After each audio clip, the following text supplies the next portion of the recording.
Bonjour, aujourd'hui une petite vidéo sur les propriétés ioniques des acides aminés. Quand on cherche sur internet par exemple la formule générale d'un acide aminé, on trouve souvent cette formule-là, sur laquelle on voit très bien qu'un acide aminé, comme son nom l'indique, porte une fonction acide carboxylique et une fonction amine. On appelle le carbone ici en vert le carbone en alpha, puisque le carbone qui porte une fonction acide s'appelle en chimie organique le carbone alpha, d'où le terme d'acide alpha-aminé. Un carbone porte toujours 4 substituants, donc on a un H toujours et le radical R qui différencie les acides aminés les uns des autres. En réalité, cette formule est fausse. Un acide aminé n'existe jamais sous cette formule-là, qui est une formule en fait simplifiée. En effet, un acide aminé existe sous différentes formes qu'on appelle des états d'ionisation. Donc c'est les différentes formes présentées par un acide aminé en fonction du pH. Et donc ces différentes formes portent des charges ioniques qu'on ne voit pas apparaître sur la formule simplifiée. Alors comment on peut écrire ces états d'ionisation, comment les étudier? D'abord, les états d'ionisation d'un acide aminé sont déterminés par ses groupements acido-basiques. La fonction acide et la fonction amine ont des propriétés acido-basiques. On les caractérise par un pKa qui, dans le cas de la fonction acide carboxylique, se situe autour de 2 et pour l'amine autour de 9. Donc sur une échelle de pH de 0 à 14 en théorie, on va placer ces pKa qui sont donnés dans un tableau. On ne vous demande jamais d'apprendre les pKa des fonctions. Et puis on va réfléchir.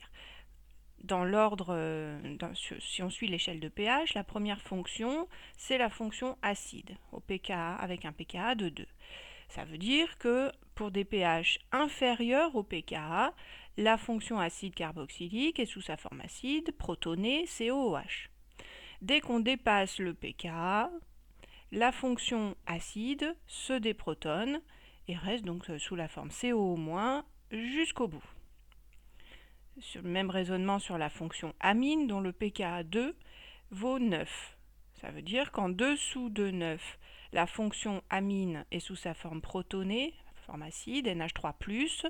Quand on dépasse le pKa, elle est majoritairement sous sa forme déprotonée, donc NH2.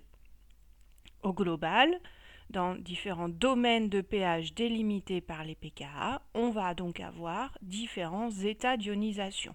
Pour des pH très acides, entre 0 et 2, la fonction acide sera sous sa forme protonée COH, la fonction amine également NH3+. Si vous voyez bien qu'il y a une charge globale de plus 1. Entre les pH de 2 qui correspond à pKa1 et 9 qui correspond à pKa2, la fonction acide est déprotonée sous la forme de CO-.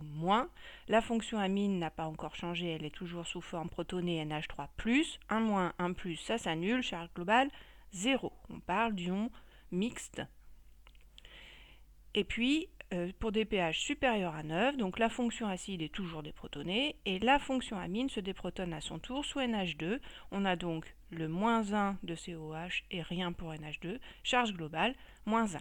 C'est ça qu'on appelle les différents états d'ionisation d'un acide aminé. C'est les différentes formules avec des charges différentes qui varient en fonction du pH.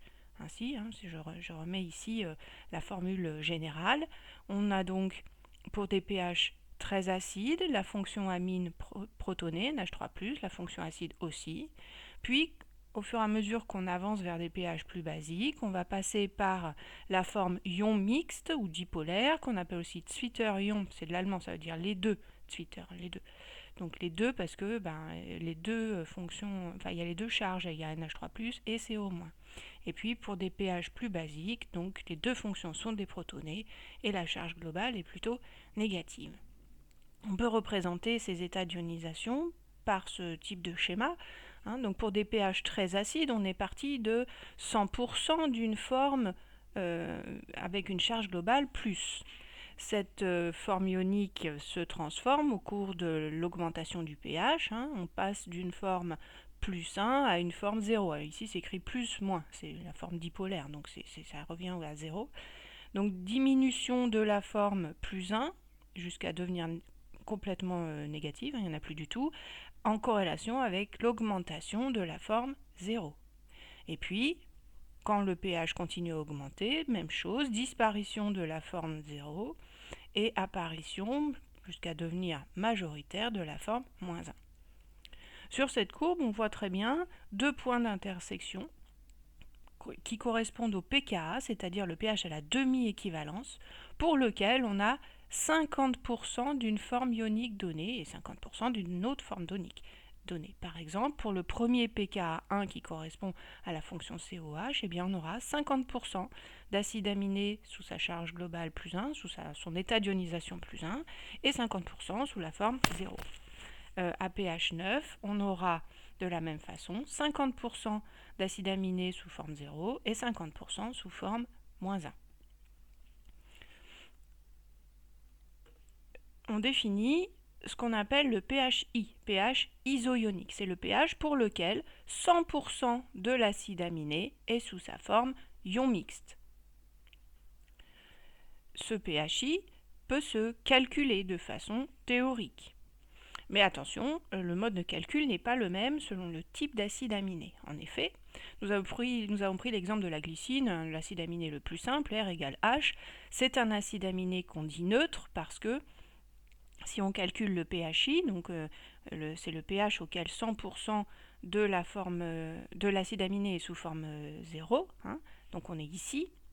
Pour calculer le pHi, on va faire la moyenne des pKa qui entourent cet état d'ionisation 0. Alors pour la glycine facile, il n'y en a que 2, donc c'est 1,5 de pKa1 plus pKa2, et on trouve autour de 6, on dit que la glycine est un acide aminé neutre.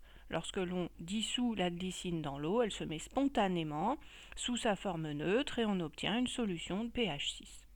Mais ce n'est pas le cas pour d'autres acides aminés qui ont sur leur chaîne latérale une troisième fonction ionisable, ce qui va donc modifier un petit peu la donne. Par exemple, pour l'acide aspartique. L'acide aspartique a une fonction acide carboxylique supplémentaire sur sa chaîne latérale. Les pKa qui sont donnés dans la littérature, encore une fois, il n'y a pas à les connaître, nous disent qu'on va avoir dans l'ordre des protonations de la fonction alpha COH, puis la fonction COH de la chaîne latérale, notée pKr, et enfin, en dernier, l'amine.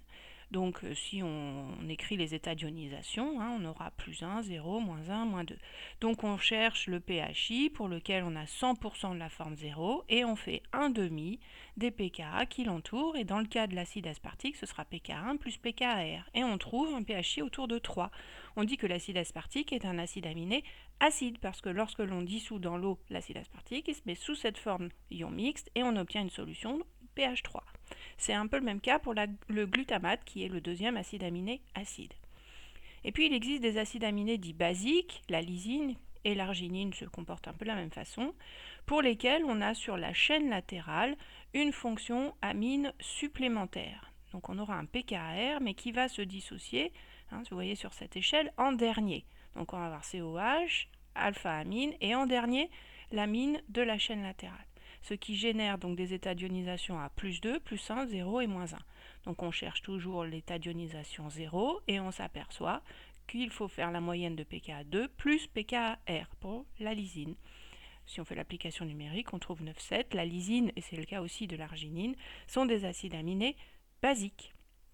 Alors on peut suivre ces états d'ionisation que prend l'acide aminé lorsque le pH augmente en traçant par pH-métrie. On trace une courbe de titration sur laquelle on voit très clairement apparaître plusieurs sauts de pH correspondant à la dissociation de la fonction acide dans un premier temps, puis de la fonction amine dans un deuxième temps. On peut aussi faire de la pH-métrie du coup pour titrer, pour doser un acide aminé. On déterminera le pH équivalent et on pourra doser l'acide aminé. En effet, un acide aminé a un caractère amphotère. Les acides aminés sont donc des ampholites. On dit un ampholite, c'est une molécule qui a un caractère amphotère. Amphotère, c'est l'adjectif. Ampholite, c'est le nom. Ainsi, à partir de l'ion mixte que l'on obtient lorsqu'on dissout l'acide aminé dans l'eau, eh bien, un acide aminé peut se comporter comme un monoacide. La fonction NH3+, va céder son proton pour donner NH2. Ce proton peut être capté par une base, par exemple NaOH. Mais toujours en partant de la forme ion mixte, je peux aussi verser sur ma solution d'acide aminé un acide qui va libérer un proton et mon acide aminé va capter ce proton grâce à sa fonction CO- qui devient COH. Il se comporte donc comme une monobase. On peut ainsi faire des dosages d'acides aminés grâce à ses propriétés acido-basiques. Il existe d'autres techniques d'analyse basées sur les propriétés ioniques, c'est la chromatographie d'échange d'ions et l'électrophorèse qui feront l'objet de fiches techniques dédiées.